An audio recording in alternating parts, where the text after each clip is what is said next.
selesai dengan UKT yang mencekik. Mahasiswa dan publik kembali dibuat geleng-geleng kepala dengan mudahnya kampus memberikan gelar akademi selevel doktoral dalam kurun waktu yang sangat singkat. Akibatnya, sebuah ikatan alumni mencetuskan petisi tolak komersialisasi gelar doktor, pertahankan integritas akademik di laman change.org. Petisi ini sebagai bentuk keprihatinan dan keberatan para alumni atas dugaan praktik komersialisasi dalam proses penyelesaian studi doktoral di perguruan tinggi. Masih bersama saya Mendikti Saintek, Profesor Satrio Brojonegoro. Prof, kita ada dua yang ingin saya tanyakan pada Prof yang tadi sudah kita lihat soal UKT yang mahal. Sedih rasanya melihat mahasiswa harus mengadu dengan kondisi uang kuliah mereka yang begitu mahal. Lalu kemudian soal gelar doktor. Saya mau masuk dulu ke soal bagaimana UKT kita ini bisa tidak terlalu mahal atau terjangkau bagi keluarga-keluarga Indonesia. Di dalam peraturan untuk perguruan tinggi yang milik pemerintah negeri atau PTNBH sudah ada ketentuan mengenai UKT.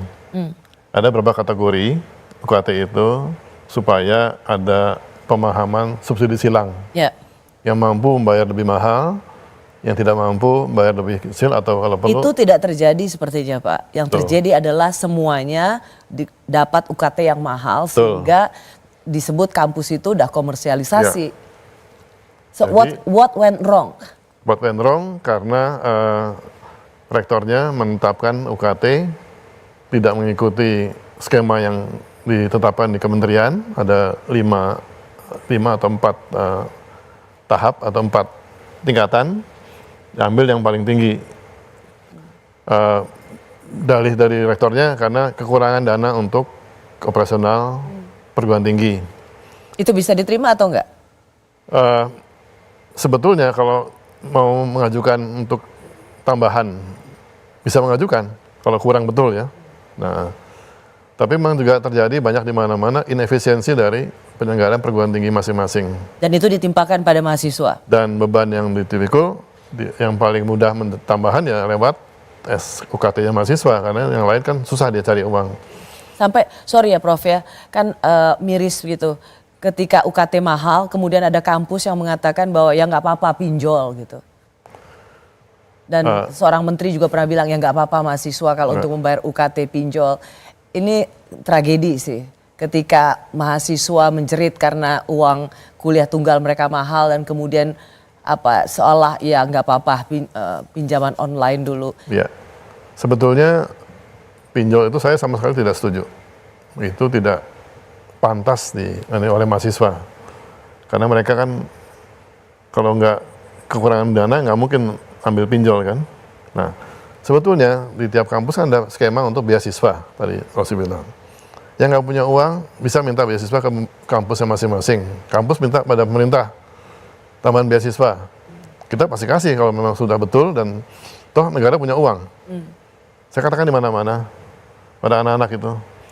Kalian kalau memang mau kuliah, kalau memang betul-betul ingin kuliah, negara punya uang, bisa bantu. Tapi kan lewat proses dulu gitu loh.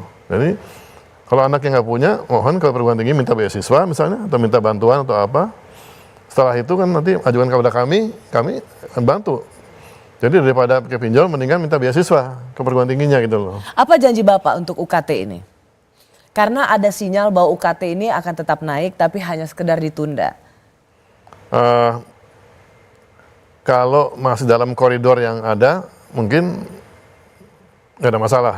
Tapi kalau melewati batas yang sudah ditetapkan, kita akan adakan suatu upaya untuk pemenahan kembali. Karena begini, dikatakan di sana, UKT itu harus dibuat berdasarkan kondisi kemampuan masyarakat setempat.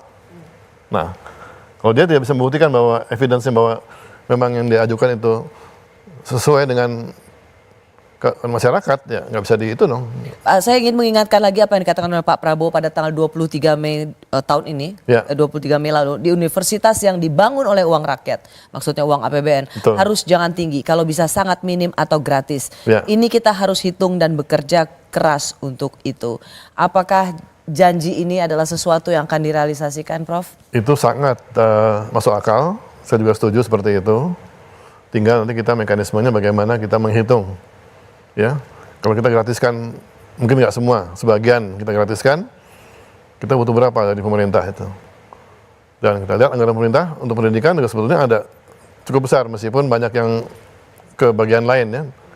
20% nggak semua ke pendidikan soalnya tuh, masuk ke tempat lain juga. Tapi yang kita dapat dana kita sendiri kita bisa pakai untuk beasiswa. Jadi kita lihat nanti, yang betul-betul nggak punya uang gratis bisa. Tapi yang memang mampu ya sementara belum dulu lah, supaya membantu yang tidak mampu. Baik, terakhir Prof, ini yang juga cukup menggelitik.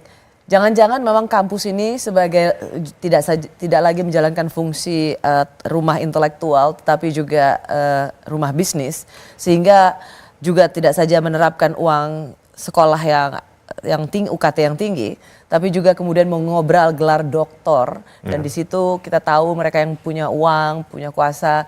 Profesor Satrio ini dari keluarga cendekiawan, ayah juga seorang profesor, menulis jurnal lebih dari 100 publikasi.